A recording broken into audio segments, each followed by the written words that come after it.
Welcome to the second session of Esports Impact Dialogues, brought to you by PR Entertainment and hosted by inaugural partners Football Fiesta and Esports Fiesta.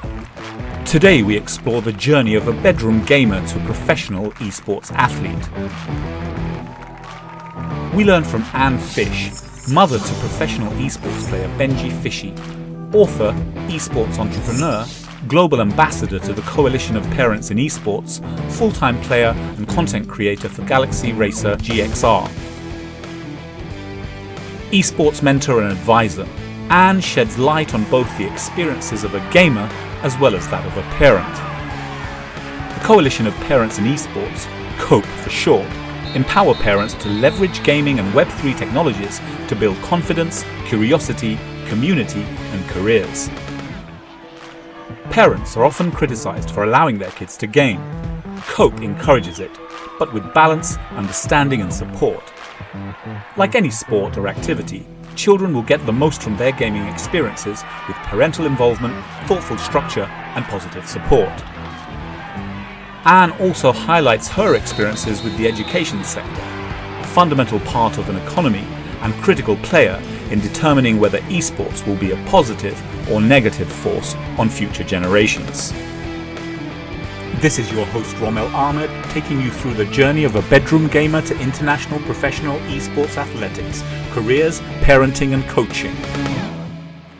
My name's Anne and I'm the mum of Benji Fishy, who used to play Fortnite as a professional athlete and is now playing Valorant. I think we're all in a learning stage. We're learning about this rapidly growing ecosystem, and Anne has been on a journey that I am so excited to hear about. Take us through that critical stage in your life and your son's life where something clicked and something changed fundamentally, which created that change from bedroom gamer to something a lot bigger.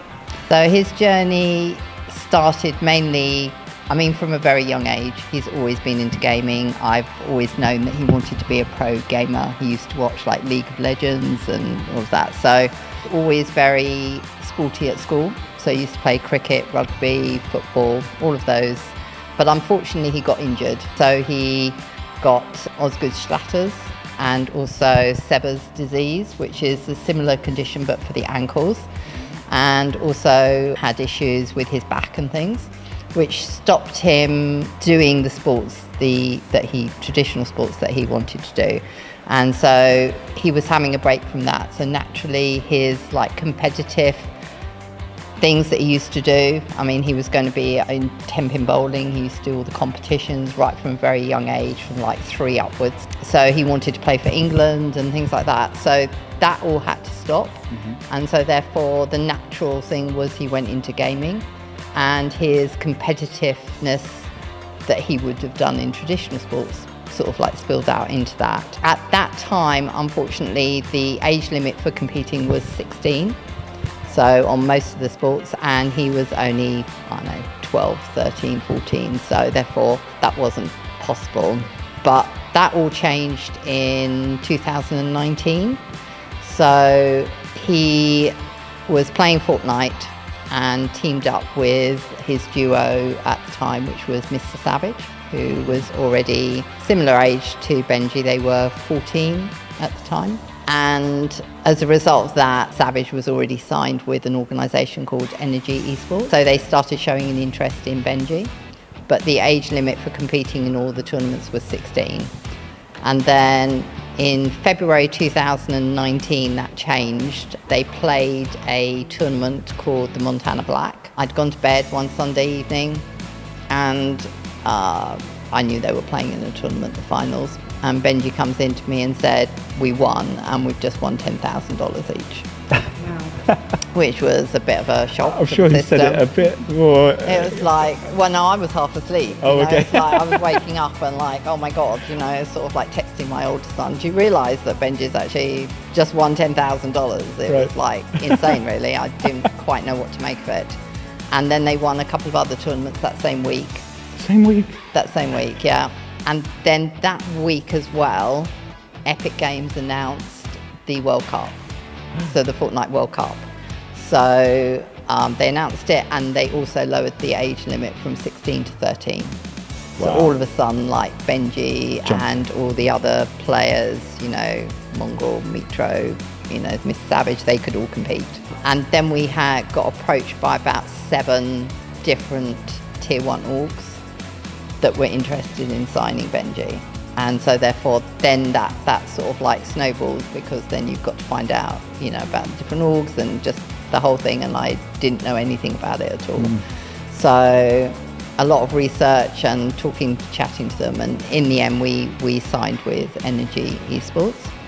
Fortunately, Benji was qualified for solos in the first week, and they then qualified for duos the second week, which guaranteed them a trip to New York for the finals, where the prize money was like first prize $3 million. Okay. And they were guaranteed 100,000.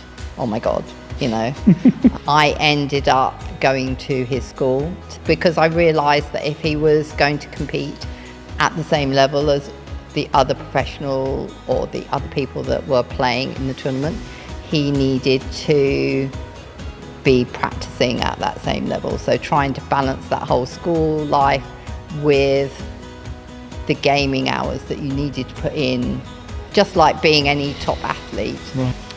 He just needed to be there to be given the opportunity. Unfortunately, the school weren't able to facilitate that, so I ended up then deciding that we would homeschool Benji, and then that fitted much better because then he could get up later, game, have tutors in to continue his studies. And what was the response of the school to that? Like, how did they respond to that decision to switch to homeschooling? The school is very geared to education and athletes. So they do have like golfing clubs, they do have top tier cricketers that play for county, etc. But the issue was that gaming is ongoing. So whereas they would hold sort of like a golfing camp like every term for some of their top county players or whatever, the esports side, it would have been ongoing. So it would have been a constant thing throughout the whole term. So trying to fit that in with the studies that you needed to do at that level, it just wasn't possible. So I just made that decision that homeschooling was going to be the better option. Benji's actually flying to Berlin later on today to do a streaming for Valorant. So he's very much into playing Valorant at the moment and playing for a team called Enterprise. The reason I always wanted to be a pro gamer was because I always wanted to have a job that I enjoyed.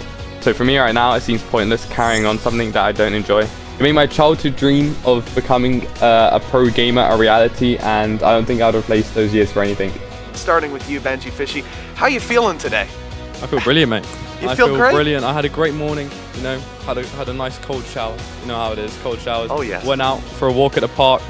Had a very nice breakfast with the team. I'm feeling great, mate. You've been busy. Great. I just rolled out of bed to get here. You had breakfast and everything? Mm-hmm. Wow.